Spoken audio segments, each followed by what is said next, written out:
Hello, students. A very good afternoon to all of you.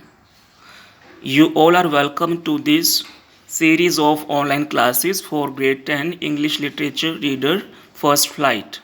So, today I am here with video part 2 of chapter 4 from the diary of Anne Frank.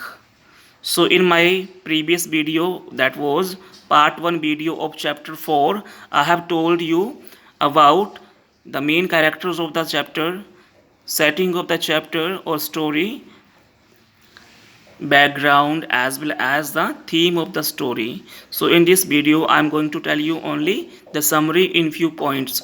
तो जैसे कि मैंने आपको बताया था कि ये जो चैप्टर है ये किसी it is from the diary of एने फ्रैंक।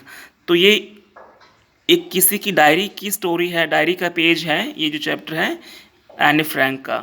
तो ऑब्वियसली नरेटर भी यही होगी जब ये बताती है कि जब एने फ्रैंक जब she was a girl of 13 years, she was feeling very alone। तो जब ये 13 साल की थी छोटी बच्ची तो इसका कोई भी फ्रेंड नहीं था। तो हमेशा ये अपसेट रहती थी, सैड रहती थी, डिसअपॉइंट रहती थी क्योंकि इसके पास इसका कोई फ्रेंड नहीं था जिससे वो अपनी फीलिंग्स को शेयर कर सकती थी। तो एक दिन उसको एक कहावत के बारे में याद आता है, paper has more patience than people. तो जो पेपर होते हैं, जो बुक्स होती हैं, जो नोटबुक्स होती हैं, उनमें ज़्यादा पेशेंस होता है लोगों के कंपैरेटिवली। लोग जल्दी ही इरिटेट हो जाते हैं एक दूसरे से, बट जो पेपर होते हैं, जो बुक्स होती हैं हमारी, वो हमेशा हमारे साथ रहती हैं। तो इस तरह से वो फ्रेंड ना होने के बजाय शी स्टार्ट्स राइटिंग और डायरी, तो उसने अपनी फीलिंग्स को पेपर में शेयर करना शुरू कर दिया। तो she does not have any friend so she considers her diary as her permanent friend, और उस डायरी का नाम रखती है वो Kitty. Let's move for the next point. तो वो अपनी डायरी का नाम किटी रखती है। सबसे पहले वो अपनी डायरी में किसके बारे में लिखती है?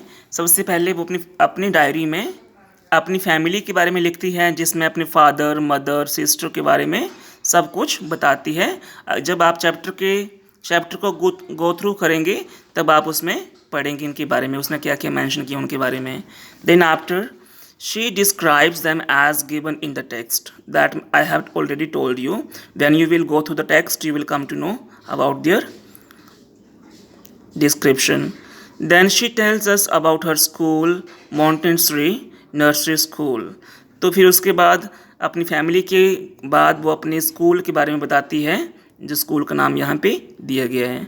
She tells about her school life, और उसके बाद स्कूल लाइफ के बारे में बताती है कि उसकी हेड मिस्ट्रेस कैसी थी और उसका स्कूल का सारा एक्सपीरियंस कैसा रहा। Any mentions there were 9 teachers, और साथ में बताती है कि उसके स्कूल में 9 टीचर्स थे। Specially any tells about her maths teacher. तो यहाँ पे स्पेशली एनी जो है अपने चैप्टर में स्पेशली एनी अपनी मैथ्स टीचर के बारे में बताती है। उनका नाम मिस्टर कीजिंग है, हु इज़ जो हमेशा एनी के साथ हमेशा चिड़चिड़े रहते थे, हमेशा गुस्से रहते थे, क्योंकि एनी का नेचर टॉकेटिव था जब वो क्लास में हुआ करती थी। तो he punishes Annie by giving her to write an essay on a chatter box. तो वो एने को पनिशमेंट करते हैं, पनिश करते हैं, उसको एक ऐसे देते हैं लिखने के लिए on a chatter box. Chatter होता है कि मतलब बहुत बोलने वाला, बॉक्स मतलब कि कोई बहुत बोलने वाला कोई इंसान, समझ लो यहाँ पे आप। ही गेव हर अनदर ऐसे, फिर जब एने उस ऐसे को कंप्लीट करके अपनी टीचर को दिखा देती है, उस मैथ्स टीचर को, तो उसके बाद एक और ऐसे एने को दिया जाता है पनिशमेंट के रूप में। बट उस ऐसे को लिखने के बाद जब उसका टीचर उस ऐसे को पढ़ता है तो he was impressed with the description of acnes writing.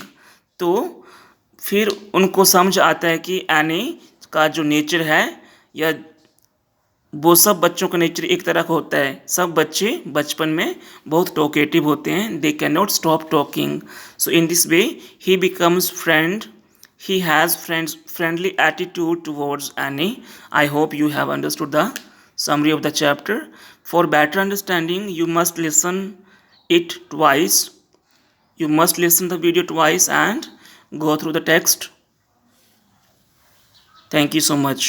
At the end, I would like to request you, to all the listeners or learners here, to subscribe my channel to get the latest notification of upcoming videos. Thank you so much.